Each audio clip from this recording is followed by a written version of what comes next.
Dobrý den, mé jméno je Jaroslav Švarc a já vás vítám u dalšího pořadu Filmaréna, opět společně tady s Honzou Cikánkem, když se podíváme na druhou edici Revenanta, John Fitzgerald Edition teda.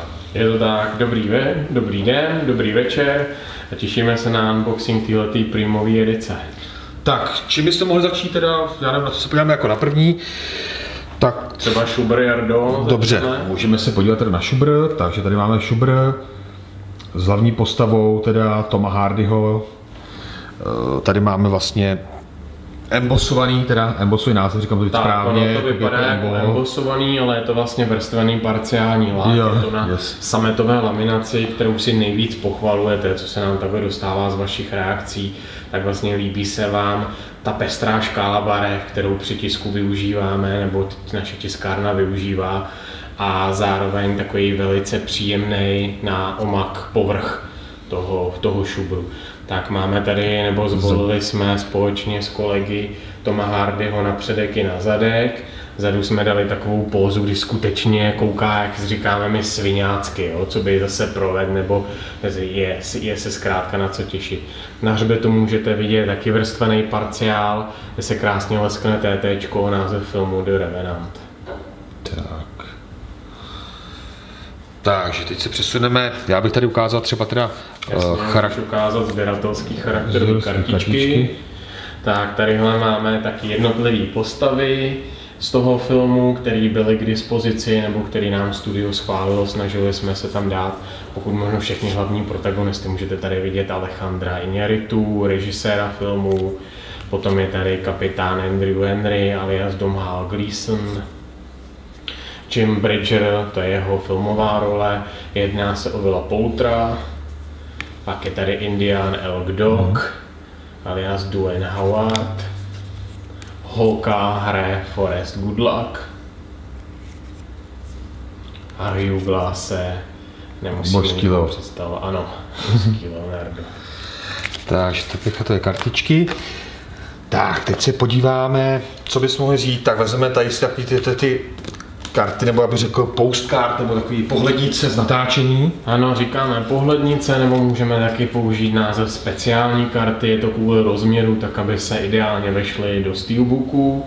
Použili jsme tam tyhle 4 kartičky, 4 fotografie všech nebo většiny hlavních protagonistů, tak jak se fotili během natáčení, což byl jeden z dalších exkluzivních materiálů, které nám Studio Fox poskytlo a zároveň i Bonton Film distribuční, takže jim za to ještě jednou děkujeme. Tady všichni míří na režiséra, asi vědí proč, prý pěkně potrápil při filmování.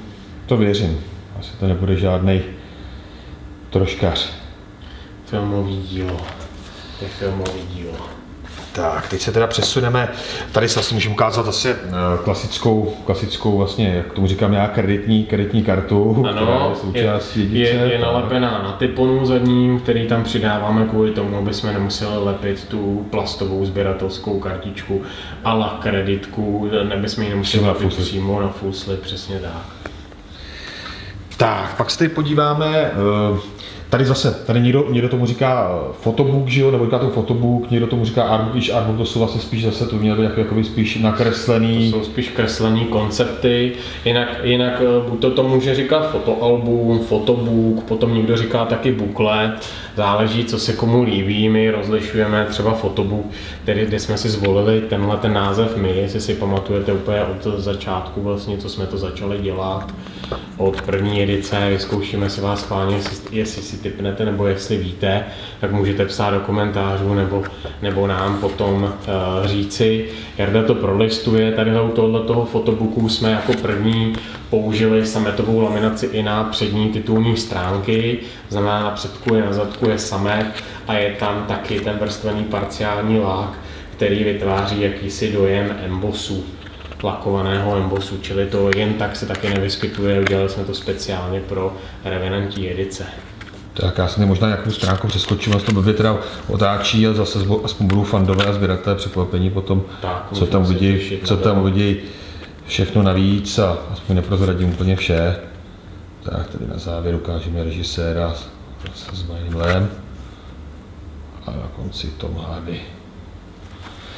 Tak, teď se tady podíváme na magnet, který je vlastně umístěný teda na steelbooku samozřejmě. Tak lentikulární magnet jsme zvolili 2 poustry střídající se, zároveň jsme tam zvolili i střídající se barvu, jakoby podkladovou barvu pod Revenantem, tam můžete vidět střídající se bledě modrou s takovou oranžovou. Na těch beauty shotech byly ty barvy, hodně lidí říká, že trošku jako přepálenější, že jim tam bylo patrno takový jako výraznější odstíny do červena nebo i víc do modra. Musíte to brát trošičku s rezervou, protože na ten beauty shot a potom ty data, když předáte do tisku, tak vyjdou 2 různý prvky. Jo.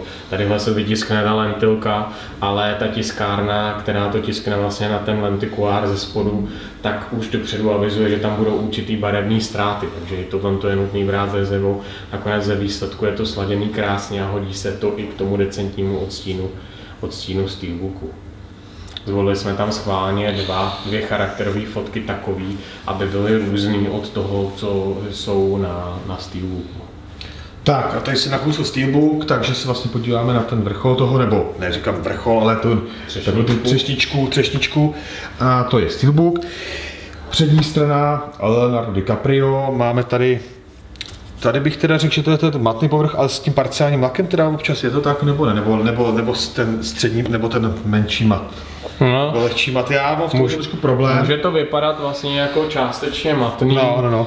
Když si to zjednodušíme, tak mu budeme říkat, že je to matný povrch, jasně, protože se vyloženě jako naleskne, ovšem najdete tam vždycky prvky, zvlášť pokud tam pod ně nedáte bílou podmalbu, tak ty prvky potom prosvitnou přímo na šedivý hliník, který se leskne, to znamená, že dodá tomu lesk, jako například tadyhle těm žhavým oteskům. Což se mi teda moc líbí. Zadní strana Tom Hardy, tam myslím, že to než to ani jinak sladit, prostě Leonardo DiCaprio, Tom Hardy, ústřední protagonisti filmu a steelbook se mi hodně líbí a právě díky těm odleskům toho ohně právě řekněme. Je to nádherně sladěná grafika, dost dobře se povedlo pracovat i s tím lesem, kde se odehrává hlavní část děje, tak ten les vlastně v té horní části a z toho vykukující oba obličeje si myslím, že je velice dobrý nápad. Moc pěkně graficky provedeno, to samý uvnitř. Najdete tadyhle jednu z dalších hlavních charakterových fotek Leonardo DiCaprio. Oblečený, byla tam docela zima, tak musel si na docela slušný hábit. A tady teda ještě, to máme kompletní disk, ten vlastně kopíruje, řekněme tady tu levou vnitřní stranu toho steelbooku s nápisem teda The Revenant. Tak, já myslím, že možná jsme řekli všechno, steelbook vlastně klasický je v prodeji FAC edice, ta se právě rozesílá, jestli je to tak.